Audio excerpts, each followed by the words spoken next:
buddy, we're here at our room at the beach. And here's our bathroom. You got a sink and a mirror. And you got a big walk-in shower here. It's nice. And when you come out and go left, here's the bedroom. You got 2 queen beds, TV and that dresser, and you got a little living room, kitchen area. You got the and we have the living room table and the little kitchen. We have a little reading nook. Little living room with a TV. Little reading nook right here. Probably a pull-out couch. Right here we have a here's the view. movable baby bed. On our balcony, we've got the balcony. And there's the beach. At may nakita nga ako na pizza, kainan ng pizza. Sabi ko, okay, sige, bago tayo maglakad ulit, tayo'y kakain muna kasi masarap ang pizza mga kananay, no? O, diba? Tapos pag may sobra, dadalhin na lang doon sa room. Ito naman, breakfast time na naman with a beautiful view talaga. Dito lang kami mga nanay, nagbantay ng anak namin. Ayan si Daddy. Hello, Daddy.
Everybody was looking out the window here on the 15th floor at the Ocean Boulevard and the beach right here, and all the hotels on that curve down the coast. There's the Pier 14 and the Sky Wheel.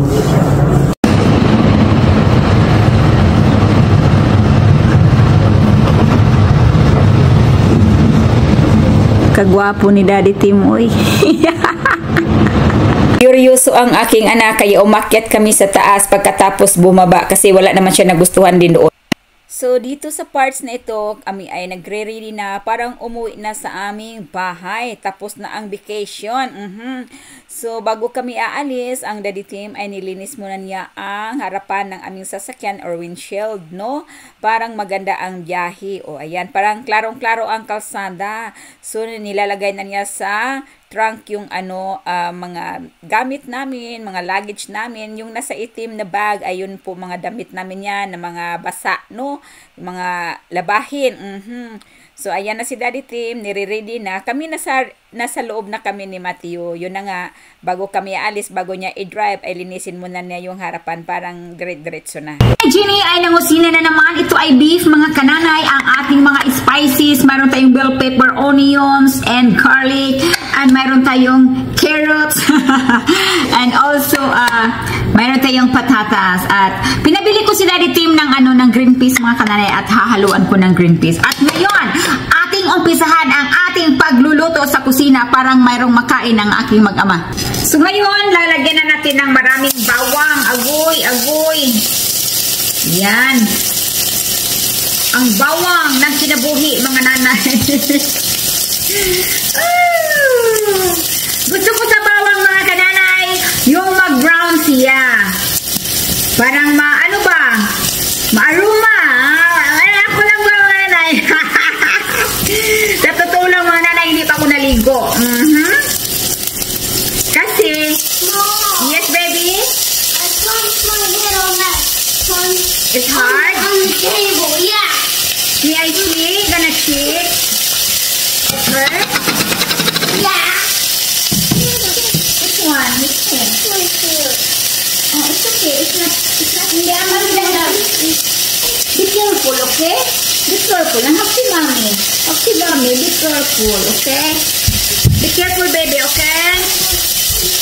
Ayan, nagdrama pa ang anak. Ganyan yan siya mga kananay. Mapakog na siya. Musumbong kayo na siya. What is that, baby? So, ilagay na nato ang beef. Alright. Grabe mga kananay. Maaroma ang luto ni Nanay Jeannie. Hindi ko damihan pagluto ng kananay. Yung tamang-tama lang talaga maubos namin kasi leftover sa refrigerator. Yes. Right, takpan natin. Okay, dokes. Yun palang mga kananay, lagyan ko na siya ng asin.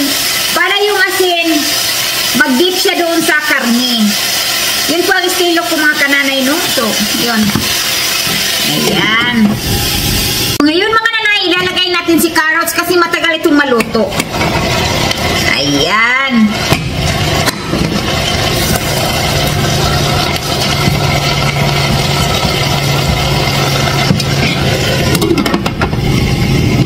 So ngayon pa lang, lalagyan ko na siya ng paminta. Pamintang durog. At saka ito, parsley. Pangdagdag aroma mga kananay habang pinalambot natin ang karne. Actually, itong karne to, madali lang itong lumambot mga nanay nang dahil nga tenderloin ito.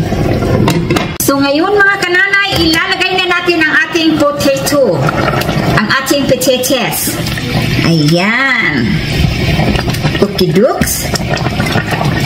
Alright. And ilagay na rin natin itong green peas. Ayan. Green peas mga kananay. Okay natin at takpan, pakuluin.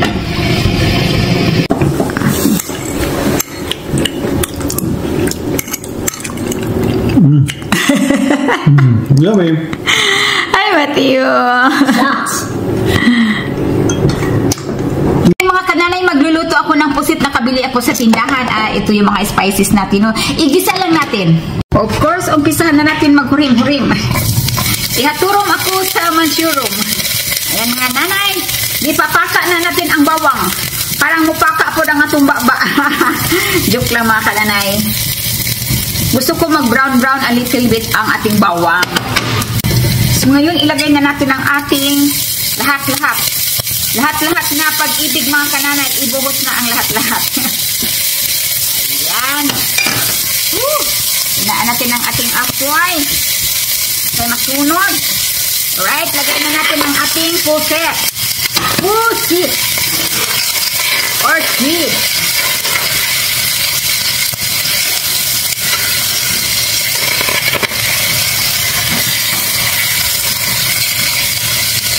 Timplahan natin ng asin. Asin. Ayan, paminti. Durogin. Mga kananay, pang padagdag ito sa aroma. Alright. Unya, ukayin. Halo-haloin mga nanay. Halo-haloin. Alright. Lagyan ko ng kunting tubig. Ayan. Parang may sabaw-sabaw ng kunti ba panglagay sa ating rice. Ang rice terraces natin, mga nanay. Yung nila dito, yung squid nila mga kananay, nagkatsamba lang ako doon ba na may nakita akong squid doon sa tindahan. Tsaka fresh man daw ito and wild.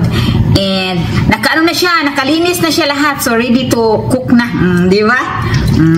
Bunggay shoes. Ug diri dapit ha, mayroon tayong nilagang saging na ha. Tapos na kasi snacks ito mga kananay. Ito yung pang snacks ko, no? Saging. Maganda sa potassium. Potassium ba? Tama ba ako mga nanay? Ayan, marami tayong saging. So ngayon, tikman na natin ang ating squid guisado. Daming kanin ito mga kananay na madali.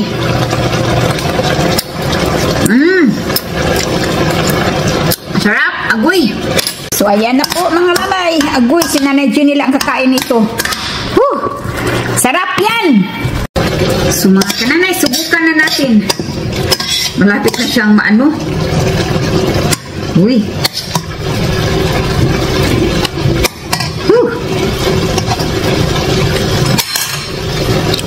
Subukan natin mga nanay.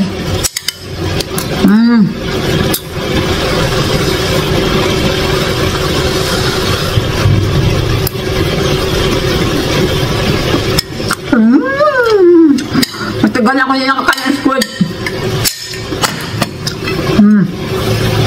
Ang kanin nito. Good.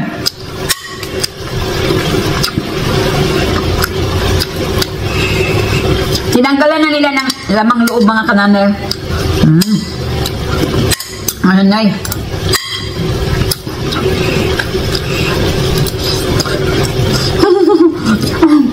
Ang init.